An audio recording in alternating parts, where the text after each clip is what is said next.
तो दोस्तों एक बार फिर से आज हम आपके लिए मज़ेदार और जासूसी पहेलियाँ लेकर आए हैं। तो चलिए देखते हैं आज की मज़ेदार पहेलियाँ।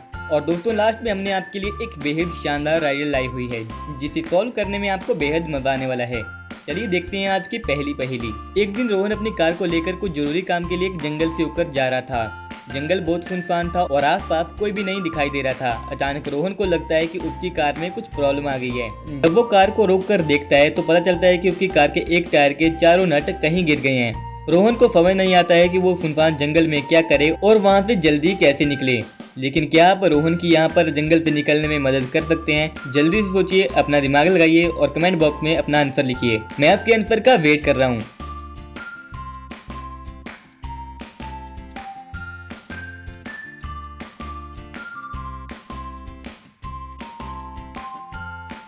चलिए अब इसका आंसर देख लेते हैं। दोस्तों यहाँ पर रोहन को अपनी कार के बाकी के तीनों टायर में से एक एक नट खोलकर चौथे टायर में लगा देना चाहिए था, जिससे कि सभी टायर्स में तीन तीन नट हो जाएंगे। और ऐसा करके रोहन गाड़ी को थोड़ा धीरे चलाकर वहाँ से आसानी से निकल सकता है। तो दोस्तों थी ना ये दिमागी पहेली? अच्छी लगी तो इसके लिए एक लाइक तो बनता है। जल्दी से वीडियो को एक लाइक कर ही दीजिए। चलिए दोस्तों अब अगली पजल देखते हैं। इस पजल में आपको सोच कर बताना है कि इन तीनों में से कौन सा आदमी मरा हुआ है। आपको इन तीनों को ध्यान से देखना है और अपना आंसर कमेंट बॉक्स में बताना है। आपको इसके लिए 20 सेकंड मिलते हैं। आपका टाइम शुरू होता है अब। तो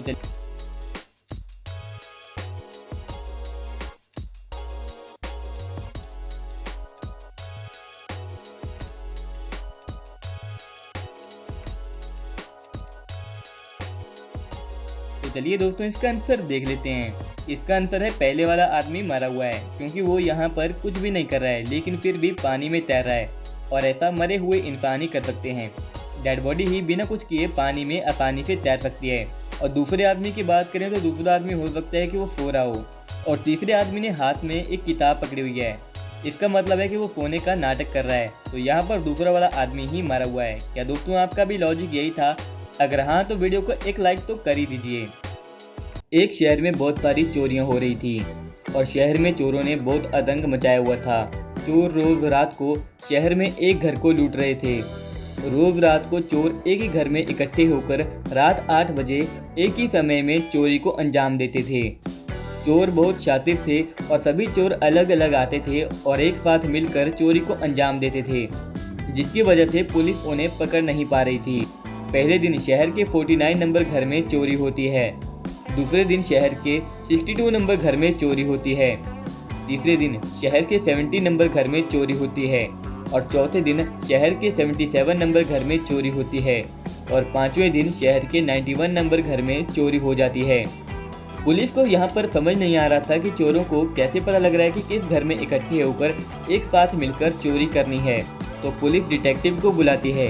डिटेक्टिव इस कोड और इस केस को देखकर तुरंत समझ जाता है कि अगले दिन चोर कौन से घर में चोरी करेंगे।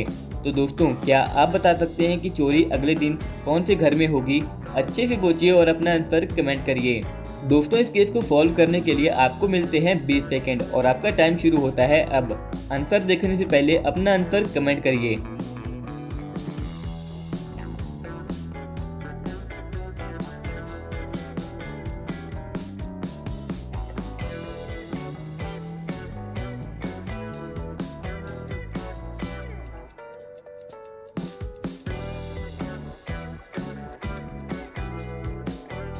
चलिए दोस्तों अब इस पजल का आंसर देख लेते हैं।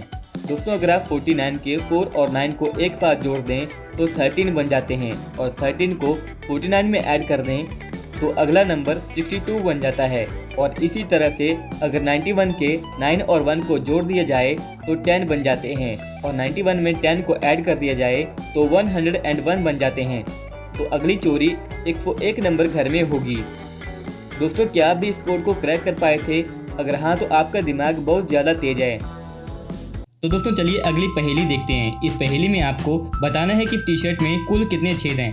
दोस्तों यहाँ पर आपका आंसर होगा 2, लेकिन दोस्तों इस टी शर्ट में 2 छेद नहीं हैं। तो आपको लॉजिक लगाकर सोच कर बताना है कि इस टी शर्ट में कुल कितने छेद हैं। आपका टाइम शुरू होता है अब।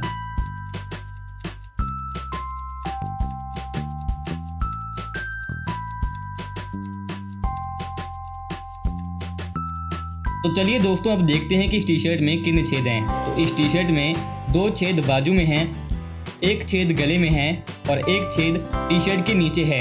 अब बात करें बीच की, तो बीच में भी 2 फ्रंट में और 2 बैक साइड में, मतलब 4 छेद हैं। तो कुल मिलाकर छेद बन जाते हैं 4, मतलब इस टी शर्ट में कुल 6 छेद हैं। वैसे दोस्तों आपका आंसर क्या था कमेंट करके बताइएगा। तो चलिए दोस्तों अब अगली पजल देखते हैं। इस पजल में आपको एक पिक्चर सामने दिख रही होगी। आपको इस पिक्चर में सोच कर बताना है कि इस पिक्चर में आर्टिस्ट ने क्या बड़ी गलती की है। तो जल्दी से सोचिए और अपना आंसर कमेंट करिए। आपका टाइम शुरू होता है अब। आंसर देखने पहले आप अपना आंसर जरूर कमेंट करिएगा।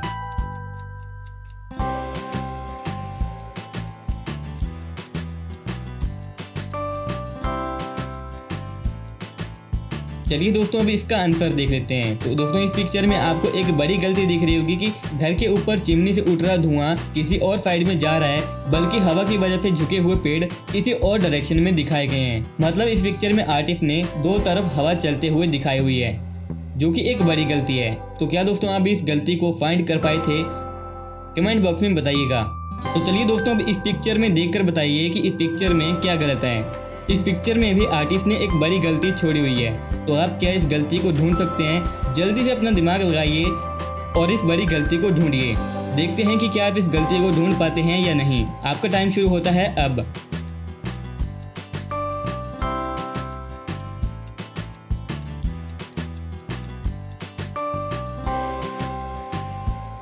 दोस्तों इस पिक्चर में आपको एक बड़ी गलती दिख रही होगी कि इस पिक्चर में 5 आदि मानव दिखाए गए हैं, जो कि एक हाथी को मार रहे हैं। सभी अपने पुराने तरीके औजार, मतलब जैसे कि पत्थर और भाले का इस्तेमाल कर रहे हैं, लेकिन इनमें एक आदमी ने अपने हाथ में बंदूक पकड़ी हुई है।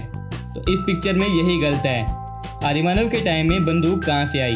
तो क्या दोस्तों आपको भी ये गलती मिली थी? अपना आंसर कमेंट बॉक्स में बताइएगा। चलिए देखते हैं आज की अगली पहेली। इस पजल में आपको इन दोनों इमोजीज को देखकर बताना है कि यहाँ पर इन दोनों से कौन सी कंट्री का नाम बनता है।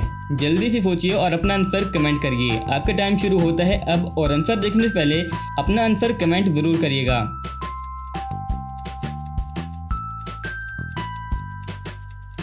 तो दोस्तों पहली इमोजी में लिखा हुआ है आई, और दूसरी इमोजी में एक दौड़ता हुआ आदमी दिखाया गया है, मतलब कि रन। तो इसका मतलब हुआ ईरान।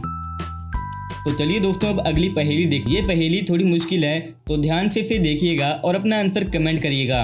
दोस्तों इस पहेली में 4 लोगों को एक लाइन में कुछ स्टेप में खड़ा किया गया है। सभी का मुंह एक ही साइड है। यहाँ पर चौथे आदमी को एक दीवार से अलग किया गया है। पहले आदमी को सबसे पीछे रखा गया है और वो दूसरे और तीसरे आदमी को देख सकता है, लेकिन वो चौथे आदमी को नहीं देख सकता। दूसरा आदमी यहाँ पर तीसरे को देख सकता है, लेकिन बाकी किसी को नहीं देख सकता है। तीसरा आदमी किसी को भी नहीं देख सकता और चौथा आदमी भी यहाँ पर किसी और को नहीं देख सकता है। यहाँ पर इन चारों को एक एक टोपी पहनाई गई है। उनको बताया जाता है कि तुम चारों में से 2 को काली टोपी पहनाई गई है और 2 को सफ़ेद टोपी पहनाई गई है, लेकिन उनको यहाँ पर यह नहीं बताया जाता कि उनकी टोपी का कलर क्या है। चारों को बोला जाता है कि अपनी टोपी के कलर का पता लगाओ। जैसे ही पता चले चिल्लाकर सबको अपनी टोपी का कलर बता दो। यहाँ पर शर्त यह है कि चारों आपस में बात नहीं कर सकते, अपनी जगह से हिल नहीं सकते और पीछे भी नहीं देख सकते, और अपनी टोपी को उतारकर उसका कलर भी नहीं देख सकते। तो दोस्तों यहाँ पर आपके लिए सवाल है कि इन सभी में सबसे पहले कौन चिल्लाएगा, जो कि अपनी टोपी के कलर का पता सबसे पहले लगा लेगा। इसका आंसर बिल्कुल ही लॉजिकल है और थोड़ा मुश्किल भी है। अगर आपका लॉजिक भी सही है तो जल्दी से सोचकर बताओ कि सबसे पहले कौन चिल्लाकर बताएगा। इस पहेली में 97% लोग फेल होते हैं। देखते हैं कि आप कौन सी कैटेगरी में आते हैं। आपके पास इस सवाल का जवाब ढूंढने के लिए 20 सेकंड का टाइम है और आपका टाइम शुरू होता है अब। आंसर देखने से पहले अपना आंसर कमेंट बॉक्स में जरूर बताइएगा।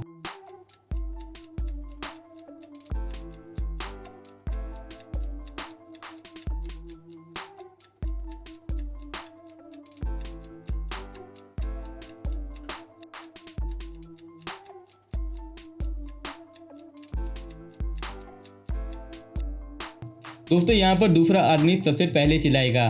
चलिए जान लेते हैं कि कैसे। दोस्तों तीसरा और चौथा आदमी किसी दूसरे को नहीं देख सकते। इसका मतलब है कि वो तो नहीं हो सकते। पहला आदमी दूसरे और तीसरे को देख सकता है और उसे अपने सामने एक सफ़ेद और एक काली टोपी वाला इंसान दिखाई देता है। उसे भी क्लियर नहीं है कि उसके पास काली वाली टोपी है या फिर सफ़ेद है। तो पहले वाला आदमी भी यहाँ पर नहीं हुआ। अब बात कर लेते हैं दूसरे वाले आदमी की। तो उसे अपने सामने एक काली टोपी वाला आदमी दिखाई देता है, लेकिन यहाँ पर यह भी हो सकता था कि उसने भी काली टोपी पहनी हो। पर पहले वाला आदमी नहीं चिल्लाया, जिससे कि वो समझ जाता है कि पहले आदमी के पास काली टोपी है। तो ऐसे वो समझ जाता है कि उसके पास सफ़ेद टोपी है, तो वही सबसे पहले चिल्लाता है। दोस्तों, क्या आपको भी आंसर समझ आया? अगर नहीं तो आप इस वीडियो को पीछे करके आंसर को फिर से देख सकते हो। और इतनी अच्छी और मज़ेदार पहेली के लिए आपको एक लाइक तो करना ही चाहिए। तो सोच क्या रहे हो, जल्दी से वीडियो को लाइक कर दीजिए। और दोस्तों, रोजाना ऐसी ही मज़ेदार पहेलियों के लिए चैनल को सब्सक्राइब कर लें और साथ में बेल आइकन को भी प्रेस कर लें। धन्यवाद। जय हिंद, जय भारत।